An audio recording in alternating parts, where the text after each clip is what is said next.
कैसे हो आप सब।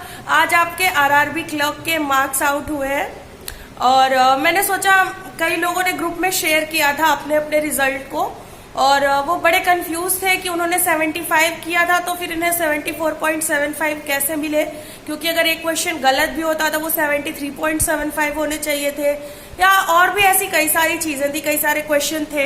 हाँ, और इसके अलावा और भी बहुत सारे क्वेश्चन थे इस नंबर को रिलेटेड। दूसरी चीज, जो बड़ौदा यूपी ग्रामीण बैंक ने अपनी वैकेंसी विड्रॉ करी है उसका जो रीजन है, उसका इफेक्ट है, उस पर थोड़ी सी आज बात कर लेंगे। और तीसरी चीज, मॉक टेस्ट मैंने कौन सा यूज किया था और कौन सा मॉक टेस्ट ऐसा है जो सिलेक्शन दिला पाएगा, ये वीडियो इस बारे में है। तो आइए बस जल्दी से सारी बातों को कर लेते हैं, छोटा सा ही वीडियो रखूंगी। तो पहली चीज कि जो आपके मार्क्स आए हैं वो नॉर्मलाइज मार्क्स है और उनका बेसिस क्या रहा होगा, आपकी शिफ्ट के जो क्वेश्चंस थे वो किस टाइप के थे, इजी थे कंपेयर टू अदर शिफ्ट। मतलब ये नहीं मैं कह रही कि आपको वो टफ लग रहे होंगे तो वो इजी कैसे हो सकते हैं, बट कंपेयर टू किसी और शिफ्ट के वो कैसे थे। दूसरी चीज, आपकी एक्यूरेसी, अगर आपका एक क्वेश्चन भी गलत हुआ होगा ना तो नॉर्मलाइजेशन के टाइम पे आप काफी पीछे आ जाते हो। तो ये सारी चीजें, मतलब कभी कभी ऐसा होता है ना, नंबर सीरीज वाले क्वेश्चन हुए, या वो होता है कि तीसरे चौथे पांचवें और छठे वर्ड से मिला के एक सार्थक वर्ड बनाना होता है, एक मीनिंगफुल वर्ड, और मतलब कितने बनेंगे, वो वाले क्वेश्चन वो अक्सर गलत हो जाते हैं। तो ऐसा अगर कोई भी क्वेश्चन गलत हुआ होगा तो नॉर्मलाइजेशन में जाहिर सी चीज है आप पीछे चले गए होगे और इसलिए बहुत थोड़े जैसे आप रह गए हो। तो जो आप परेशान हो रहे हो ना कि 76 किया, 75.50 कैसे आए, तो वो जस्ट बिकॉज आपका नॉर्मलाइजेशन हुआ है। ये पूरा खेल नॉर्मलाइजेशन का होता है। तो दो चीजें होती हैं, जैसे मेरा भी हुआ था, मैंने कई बार बताया है आपको, एसबीआई क्लर्क मेंस में मेरे साथ ये चीज हो चुकी है, क्योंकि मेरी शिफ्ट जो है वो कंपेयर टू अदर शिफ्ट, जो बाद की शिफ्ट थी, मेरी फर्स्ट शिफ्ट थी और जो सेकेंड वाली शिफ्ट थी वो कहा जा रहा था कि ज्यादा मॉडरेट लेवल पे थी हमारी शिफ्ट से, और उसका मुझे अच्छा खासा नुकसान मिला था। तो बस वही चीजें हैं, उसमें आपके मेहनत में कोई कमी नहीं है, बस थोड़ा सा लक है जो आपका साथ नहीं दिया इस बार, और लक बहुत दिन तक आपके अगेंस्ट नहीं हो सकता अगर आप हार्डवर्क करते हो। पहली चीज तो ये रही। दूसरी चीज, बड़ौदा यूपी ग्रामीण बैंक ने अपनी वैकेंसी विड्रॉ करी थी, फिर उन्होंने एक मैसेज किया।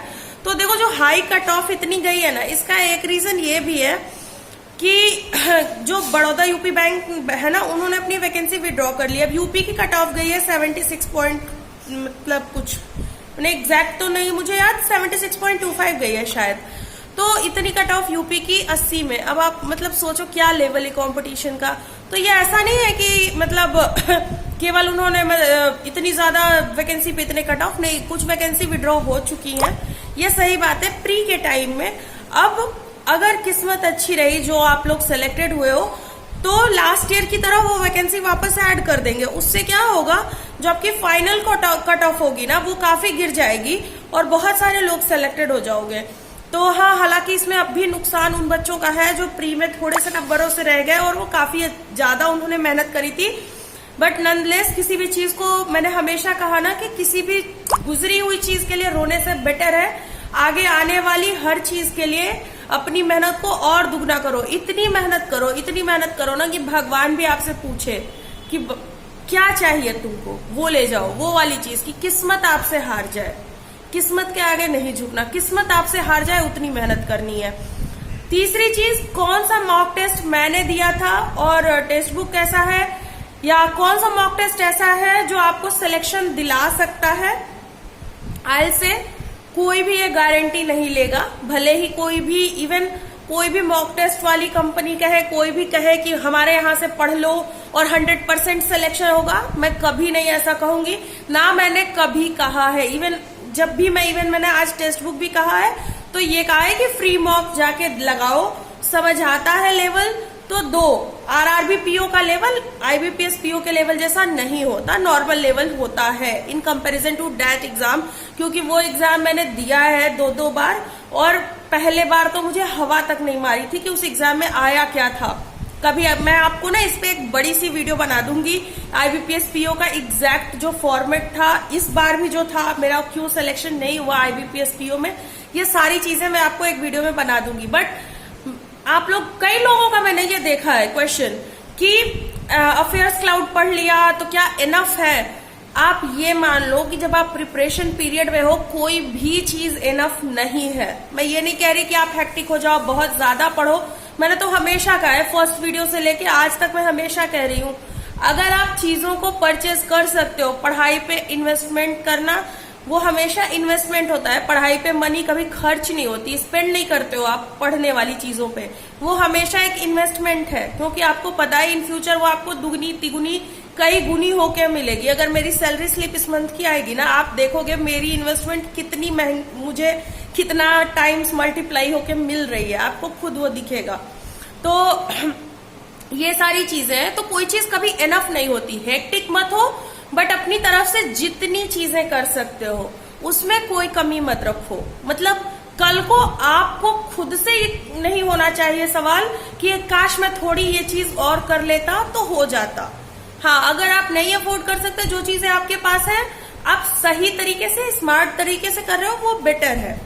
ठीक, तो बस इतनी चीजें। हर चीजों में ये मत हुआ करो कि क्या ये इनफ है। इनफ कभी कुछ नहीं होता टिल योर सिलेक्शन। जब तक आप सिलेक्टेड नहीं हो, कुछ भी इनफ नहीं है। और सिलेक्शन भी, मैं आरआरबी में हूं, कभी कभी मेरा मन होता है मैं फिर से पढ़ाई शुरू करूं, आरबीआई में जाऊं। मतलब एक रास्ता है जिसपे आपको चलना है जिंदगी में। आप जब तक चल रहे हो ना, आप हर जगह जहां भी आप जाओगे, जॉब लेने के बाद भी हर जॉब के अपने प्रोज एंड कॉन्स हैं, हर जॉब की अपनी लिमिटेशंस हैं। कितनी भी अच्छी जॉब हो या कितनी भी छोटी जॉब हो, तो हर जॉब के अपने प्रोज एंड कॉन्स हैं। जिंदगी में हर चीज की कोई मतलब दो साइड है हर चीज के। तो आप ये मत सोचो कि ऐसा होगा तो ऐसा होगा। मैंने हमेशा कहा है आप मॉक दो।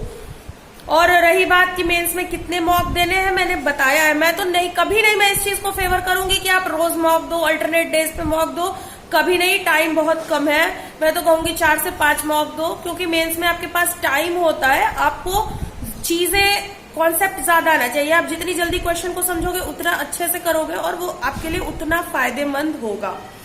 तो ये कुछ चीजें हैं जो मेरे को आपसे डिस्कस करनी थी, बतानी जरूरी थी। ये वो कमेंट्स है जो मैं अपनी हर वीडियो के नीचे देखती हूँ।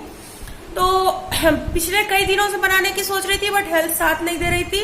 तो बस इतनी सी चीज है, आप अच्छे से पढ़ते रहो। कंप्यूटर की आपके जो भी है, मैं एक काम करूंगी, कल सुबह मैं एक वीडियो बनाऊंगी जिसमें मैं पूरे टॉपिक डिस्कस कर दूंगी कि ये टॉपिक आपको पढ़ने हैं। आप देख लेना उन चीजों को। और देखो, केवल आप ये सोचो कि आप परसेंटेज के बारे में कुछ मत जानो, लेकिन आप परसेंटेज के हर टाइप के क्वेश्चन सॉल्व कर लो, तो ये पॉसिबल नहीं है। Same goes with every subject. आपको लगता है कि आप हिंदी में कुछ क्वेश्चन सॉल्व करके 4-5 और आप पूरा पास कर लोगे, ऐसा कभी नहीं होगा। मैं नहीं कहूंगी, या कोई भी सेंसिबल पर्सन ये बात आपको नहीं कहेगा। ठीक है, हाँ, जिसको अगर अपना कुछ वो करना हो ना, मैंने ये कभी कहा है ना मैं ये आज कह रही हूं आपसे। ठीक, तो अपनी जो बेसिक्स है, मैंने हमेशा कहा है अपने बेसिक्स स्ट्रॉन्ग करो। सेम कंप्यूटर के साथ सिर्फ मॉक्स मत दो या सिर्फ क्वेश्चन मत पढ़ो। थ्योरी जरूरी है, क्योंकि एग्जाम में वो रिटन क्वेश्चन अब नहीं आ रहे। कंप्यूटर के हमारे टाइम में काफी टफ आए थे। अगर आप किसी भी लास्ट ईयर वाले बंदे से पूछोगे, वो आपको बताएगा। आप में से कई लोग खुद ऐसे हो जो लास्ट ईयर रह गए हो हिंदी और कंप्यूटर की वजह से। तो बिल्कुल भी इन चीजों को लाइटली मत लो, हेक्टिक मत हो, प्रेशर मत लो, बट इन चीजों को लाइटली भी मत लो। ओके, तो इसी सब बात के साथ वीडियो को बंद करते हैं। Bye bye, take care, love and peace from me to you, bye bye.